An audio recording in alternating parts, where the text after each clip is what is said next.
ఎక్కడ ఉన్నాయా? పోనీ ఏ అధికారైనా ఇలా తప్పు జరిగిందని చెప్పని ఎవడని చెప్పాడా? అప్పట్లో పనిచేసినటువంటి ఏపీ బెవరేజెస్ కార్పొరేషన్ ఎండీని విపరీతంగా మీ పోలీసులు సిట్టు, ఎవడా ఏ సిట్ అంటే అసలు మామూలుగా జగన్మోహన్ రెడ్డి గారి ప్రభుత్వం పడిపోయి చంద్రబాబు నాయుడు రాగానే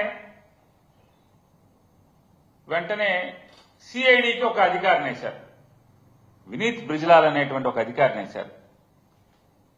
ఆయనకి ఆగస్టు మాసంలోనే ఎప్పుడనో నికార్స్ అయిన ఒక ఆఫీసర్ ఉన్నాడు,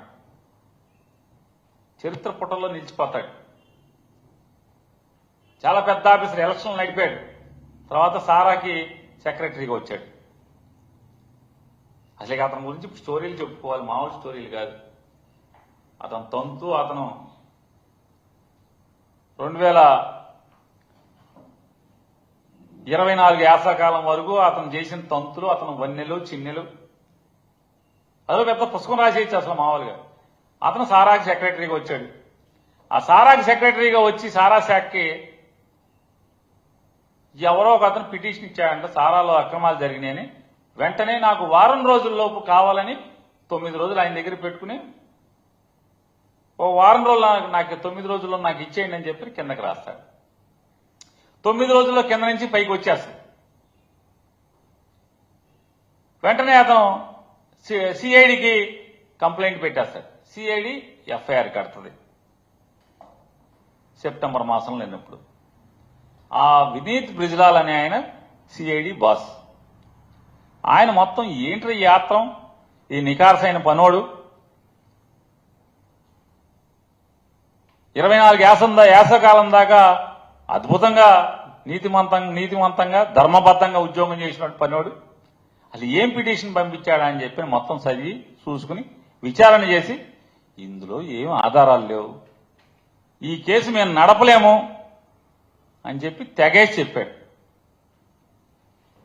తెగేసి చెప్తే జగన్మోహన్ రెడ్డి గారి ప్రభుత్వం ఉన్నప్పుడు చాలా మామూలుగా అసలు నీతి కవులు తెగ చెప్పేవాడు ఆయన. పోలీసుల్లో పెద్ద ఉద్యోగం కోసం మామూలుగా ఎంత కక్కుర్తి పడ్డాడంటే అంత కక్కుర్తి పడ్డాడు. అతను బెదిరించాడు. బెదిరిస్తే ఆ బెదిరించినటువంటి బెదిరింపులకు అతను వెంటనే రిజిగ్నేషన్ లెటర్ మొఖాన్ని కొట్టాడు. మా దగ్గర నీతులు చెప్పి ఇక్కడ దాఖలు నాకినటువంటి ఆ పెద్ద పోలీస్ అధికారికి మొఖాన రిజిగ్నేషన్ కొట్టాడు. మళ్ళీ బతిమాలి రిజిగ్నేషన్ వెనక్కి తీసుకుని, వీడితో పని అయ్యేది లేదు, ఇది మనకి చెప్పు చేతల్లో ఉండే మనిషిలాగా లేడు, నిక్కచ్చిగా పనిచేస్తున్నాడని చెప్పని ఎత్తుక్కున్నారు. ఎవడరా మనకి సిట్ అంటే సిట్టు, స్టాండ్ అంటే స్టాండ్ ఎవడుంటాడా అని చెప్పి ఎత్తుక్కుని అట్లాంటి మూకనంతా ఏరి సిట్ అని ఒక మొటాన్ని పెట్టి ఆ సిట్లో వీళ్ళు సిట్ అంటే సిట్టు, స్టాండ్ అంటే స్టాండ్ అనే వాళ్ళందరం కూడా వేసుకుని ఇక కథ జగన్ గారి దగ్గర నుంచి కిందకి మొదలెట్టినటువంటి కథ అక్కడి నుంచి తెర మీద ప్రతిరోజు మనందరం చూస్తున్నాం. మనందరికీ తెలుసు ఏం జరగబోతుంది, చిన్నపిల్లడినే చెప్పే పరిస్థితి. ఇటువంటి ఈ తప్పుడు పనులు చంద్రబాబు లాగా ఆత్రంమారి పనులు ఎట్లా ఉంటాయి అంటే రూపాయి కోసం కక్కుర్తి ఎట్లా ఉంటుందో చంద్రబాబు గారు అనేది చిన్న ఉదాహరణ. 2015లో ఆయన ముఖ్యమంత్రి అయ్యాడు, 14లో అయ్యి వెంటనే 2015కి వచ్చేప్పటికీ అప్పట్లో ఉన్నటువంటి ఒక సారా శాఖ కమిషనర్ గారు ఆయన ముఖ్యమంత్రి గారి మహజర్కి ఒకటి పంపిస్తాడు. ఏమనంటే ప్రివిలేజ్ ఫీజు, బారుల మీద ఉన్నటువంటి ప్రివిలేజ్ ఫీజుల్ని పెంచాలి భారీగా అని చెప్పని ముఖ్యమంత్రి గారికి క్యాబినెట్కి పంపిస్తాడు. క్యాబినెట్ లో దాన్ని క్విక్ కేక్ మనరు, రికార్డులో మాత్రం దాని గురించి చర్చించినటువంటి దాఖలాలలో అది అలాగే లై ఓవర్ ఉంటుంది. బార్ల మీద లేదా సారా షాపుల మీద ప్రివిలేజ్ ఫీజుని అప్పటి వరకు ఉన్న దాన్ని 10 రెట్లు పెంచుదామని చెప్పని ఎక్సైజ్ కమిషనర్ గారు ఏదైతే పంపిస్తాడో ఆ పంపించింది క్యాబినెట్ లోకి వచ్చి అలాగే ఉండిపోద్ది. ఆ క్యాబినెట్ లోకి వచ్చి ఉండిపోయినటువంటి ఆ ఫైల్ అలా ఉండంగానే సాయంత్రం మళ్ళీ అదే కమిషనర్ గారు, ఆ సారా కమిషనర్ గారే వెంటనే ప్రివిలేజ్ ఫీజు రద్దు చేస్తూ కాగితం పంపిస్తాడు. మళ్ళీ మామూలుగా ఏం చేయాలి, నీతిమంతుడు చంద్రబాబు నాయుడు గారు కదా, ఎవరా నువ్వు రాసుకెళ్ళి తోలు తెస్తా, నిన్న నా క్యాబినెట్కేమో 10 రెట్లు పెంచమని పంపిస్తావా లండీకే, సాయంత్రానికేమో ఫీజు మాఫీ చేయమని పంపిస్తావా అని కర్రొడ్డుచుకుని మామూలు తంతాడు కదా ఎవడైనా. అయితే ఏం చేస్తారు, నీతివంతమైన చంద్రబాబు గారు లాగా నీతి కబుర్లు చెప్పేటువంటి ముఖ్యమంత్రి అయితే ఏం చేస్తారు, రాస్కెల్ నిన్నేంట్రా నువ్వు 10% పెంచమని పంపించావు ప్రివిలేజ్ ఫీజు సారా కోట్ల మీద, సాయంత్రానికి మా క్యాబినెట్ అయిన సాయంత్రానికి నువ్వు అది రద్దు చేయమని నోటు పంపిస్తావా అని చెప్పి కదా మాట్లాడాలి. దాన్ని క్విక్ హైక్ మనకుండా ఆమోదించేస్తారు. వెంటనే ఎక్సైజ్ కమిషనర్ సర్క్యులర్ ఇచ్చేస్తాడు. సర్క్యులర్ ఇచ్చేశాక అప్పుడు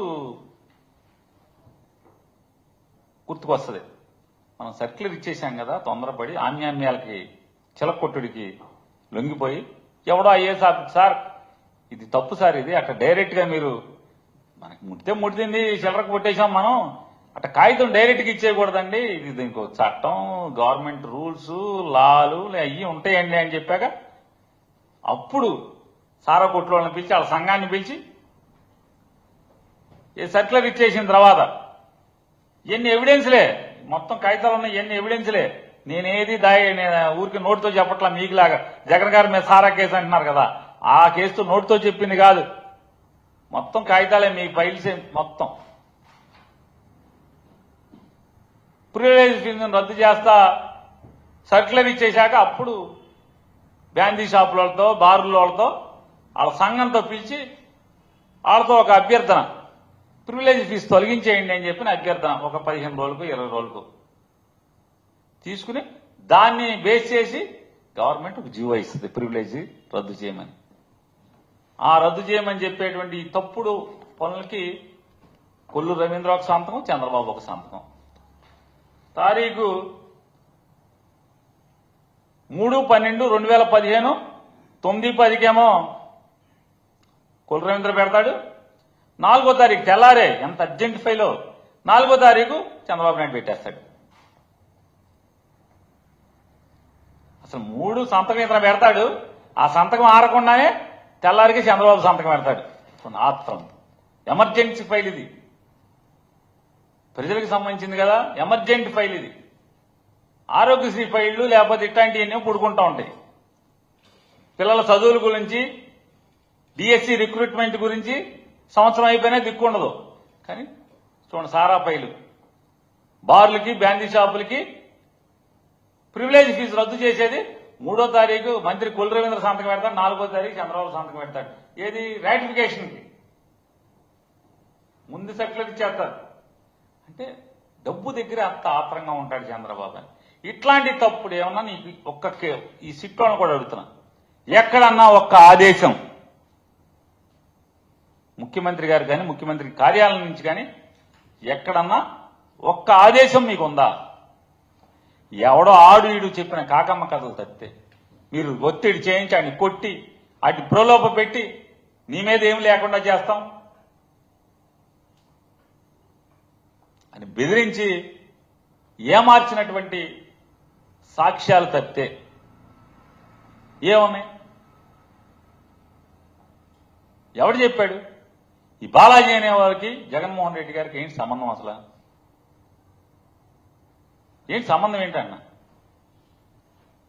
హెరిటేజ్ కంపెనీ అంటేనేమో మాది కాదు హెరిటేజ్ కంపెనీ, మేము అమ్మేశాం. అదెవరితో ఫీచర్ అంటారు, ఫీచర్. జగన్మోహన్ రెడ్డి గారి కంపెనీ భారతీయ సిమెంట్స్ అమ్మేసి కూడా ఛానల్ అయిపోయింది, పేరు అదే ఉంది తప్పితే వికాట్ అనే ఫ్రెంచ్ సంస్థకి ఎప్పుడు అమ్మేశారు. దాంట్లో పనిచేసేవాడికి జగన్మోహన్ రెడ్డి గారికి ఏంటి సంబంధం? జగన్మోహన్ రెడ్డి గారి దాంట్లో ఎంత వాటాని అంటే ఎవడో కూడా జగన్మోహన్ రెడ్డి గారిని అరెస్టు చేయడమే లక్ష్యంగా మీరు పైనుంచి కిందకి ఇటువంటి దొంగ సాక్ష్యాలన్నీ కూడా పోగేసుకుని ఎక్కడ ఆధారపూరిత పేపర్ ఎవిడెన్స్ కానీ పేపర్ డాక్యుమెంట్ కానీ లేకుండా ఆడిని కొట్టి బెదిరించి సంతకాలు పెట్టించి అదే వాసుదేవరెడ్డి మీ 3 సార్లు కోర్టుకు కంప్లైంట్ చేశాడు, నన్ను బెదిరిస్తున్నారు, కొడుతున్నారని చెప్పాను. చివరికి అతన్ని పిలిపించుకుని లాలూచి మాట్లాడి నిన్నేం చేయను, నిన్ను సాక్షులుగా పెట్టుకుంటాం, నిన్ను ఈ ఆంధ్రప్రదేశ్ రాష్ట్రం నుంచి ఏ కేసు లేకుండా వదిలేస్తామని చెప్పి అతన్ని లాలూచి మాట్లాడుకుని అతనితో ఒక కన్ఫెస్ స్టేట్మెంట్, కన్ఫెషన్ స్టేట్మెంట్ అనేది న్యాయస్థానాలు పరిగణలో తీసుకుంటే లేదు, వాదనలో చూసుకుందాం. మీకెంతసేపు ఏంటంటే కేసు నిలుస్తుందా లేదా కాదు, జగన్మోహన్ రెడ్డి గారిని చంద్రబాబు కన్నా ఒక్కరోజు లోపల ఉంచాలి. ఈ తప్పుడు ఆలోచన తప్పితే వేరే ఏముంది? ఎవరు వీళ్ళందరూ? ఈ కేసులో అందరూ కూడా ఎంతమందిని మీరు అరెస్ట్ చేశారు? అరెస్ట్ చేసిన వాళ్ళందరినీ సీక్వెన్స్ అంతా కరెక్ట్ గానే ఉందా? అంటే వాషింగ్ పౌడర్ నిర్మా అని చెప్పి అడ్వర్టైజ్మెంట్ ఉంటుంది కదా, అట్టా మీ దగ్గరికి రాగానే ఉతికేసి తెల్లగా అయిపోతారు, వాళ్ళందరూ సాక్షులు అయిపోతారు, దస్తగిరి అయిపోయినట్టు.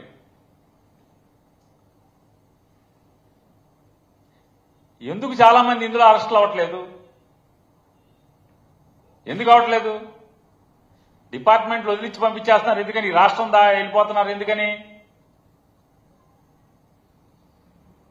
అంటే జగన్మోహన్ రెడ్డి గారికి వ్యతిరేకంగా ఎవడైతే మీకు ఎక్కడ సంతకం పెట్టమంటే అక్కడ పెడతాకి సిద్ధంగా ఉన్నారో వాళ్ళందరినీ మర్డర్ చేసిన ఎట్టా అయితే కేసులో ముద్దాయికి ఎత్తేస్తారో ఎట్టాకి ఇందులో కూడా ముందు మీరు పెడదామనుకున్న ఒక సీక్వెన్స్ రాసి కూడా అందులోంచి కూడా మొత్తం అందరినీ ఎత్తి పారేస్తారు. ఇవాళ అంటే జగన్ గారిని అరెస్ట్ చేయడం కోసం లేదా జగన్ గారే లక్ష్యంగా ఈ కేసు నడపటం కోసం అంటే ఎన్ని పాపాలు చేయాలో, ఎన్ని తప్పులు చేయాలో అన్ని తప్పులు ఈ సిట్టు స్టాండ్తో చేయించుకుంటా వెళ్తూ వస్తున్నారు. నీ తప్పుడు కేసులకి ఏమన్నా దడుస్తాడా చంద్రబాబు అని అడుగుతున్నాను. జగన్మోహన్ రెడ్డి గారు దడుస్తాడా? నాలాంటి వాడే దడవకుండా ఉంటే అసలు మా జగన్ దడుస్తాడా?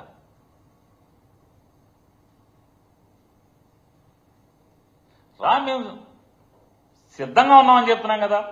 జెండా మోసే కార్యకర్త దగ్గర నుంచి జగన్మోహన్ రెడ్డి గారి దాకా నువ్వు ఈ రాబోయే ఇంకొక 4 ఏళ్ల 3 ఏళ్ల ఎంతైతే అంత నీ అధికార మదాన్ని ఉపయోగించి ఎన్ని తప్పుడు కేసులు పెట్టుకున్నా జైలుకి వెళ్తాకి సిద్ధంగానే ఉన్నాం, నీ మీద పోరాటం చేయడం సిద్ధంగానే ఉన్నాం తప్పితే వెనక్కి తగ్గేది లేదు, అడుగు తిప్పేది లేదు. చంద్రబాబు నాయుడు గారు ఎవరైనా ఆంధ్రప్రదేశ్ రాష్ట్ర రాజకీయ చరిత్రలో చూసుకుంటే తప్పులకి పాపాలకి లోబర్చుకుంటాకి ఏమార్చటాకి తప్పుడు పనులు చేయటాకి తప్పుడు పనులు చేయించటాకి చరిత్రలో ఏ పేజీ ఎతికినా కూడా చంద్రబాబు నాయుడు గారి పేరే కనపడతే మరి ఏ రాజకీయ నాయకుడి పేరు కనపడదు. అడుగడుగునా ఏం చెప్తూ వచ్చారు మీరు? జగన్మోహన్ రెడ్డి గారి మీద ప్రజల్లో విషం చిమ్మటాకి మీకున్నటువంటి మాధ్యమాలు ఈనాడు, ఆంధ్రజ్యోతి, TV5, ABN, ఈటీవీ మహా ఇట్లాంటి తప్పుడు వార్తల్ని అదే పనిగా పదే పనిగా జనం మీద రుద్ది తద్వారా వాళ్ళని నమ్మించి జనం మెదళ్లలో జనం మనసులో విషం ఎక్కిచ్చే ప్రయత్నంలో భాగంగా మీరెన్ని మాటలు మాట్లాడారు.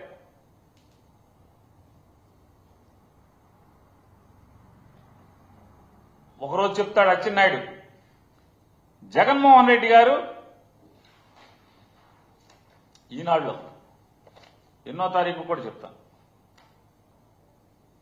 మార్చి 22, 2022 జగన్కు 5 ఏళ్లు 10,000 కోట్ల ఆదాయం.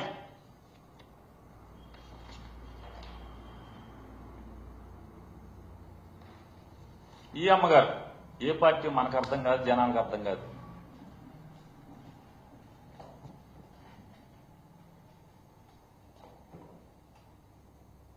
ఏలో ఒక చోట ఉతుకుడు ఒక చోట ఈవిడ ఈ అమ్మగారు, ఉండేది ఒక చోట, మనసు ఒక చోట. ఈవిడ చెబుద్ది ఏటా 25,000 కోట్లు జగన్ గారు తీసేసుకుంటున్నాడు. అంటే 5 ఏళ్లలో 1,25,000 కోట్లు. ఈ అమ్మగారు అంటే ఈ నాలిక మచ్చలు ఆయన చూడండి. అంటే నేను ఎందుకు అంటున్నా అంటే నాలిక మచ్చలు కాబట్టి ఏంటి మాటలు. మార్చి 22నేమో 5 ఏళ్లలో 10,000 కోట్లు అన్నాడు. ఇక్కడ చూడండి, జగన్ జేబులోకి 1,00,000 కోట్లు మద్యం ఆదాయం. 2023 సంవత్సరం తిరిగేప్పటికీ నాలిక మడతెట్ట పెట్టాడు చూడండి. మంచి మందంగా ఉంటది కదా నాలిక, బాగా బలంగా మందంగా ఉంటది కదా. అంటే మడత తిరగటానికి సంవత్సరం పట్టింది. సంవత్సరానికి 10,000 కోట్లల్లో 1,00,000 కోట్లు. ఇది నోరే కదా, తాటి మట్టన్నా వంగదు, నోరే కదా.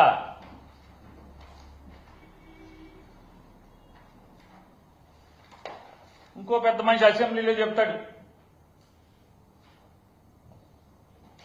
33,000 కోట్లు. ఇది ఇక్కడ వచ్చాడు, బయట ఎక్కడ దొరకట్లేదు కానీ పేపర్లో, ఈనాడు పేపర్లో దొరుకుతున్నాడు.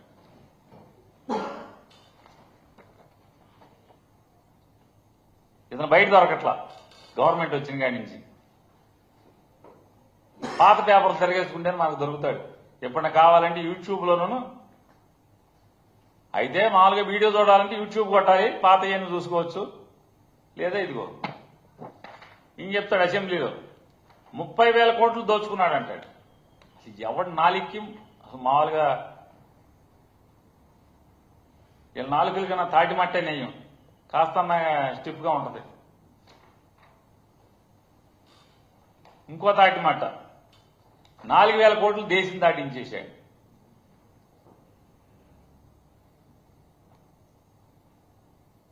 మా దగ్గర ఉన్నప్పుడేమో చంద్రబాబు దాటించేశాడని చెప్పాడు, అటు దూకి ఈయన దాటించేశాడని చెప్తున్నాడు.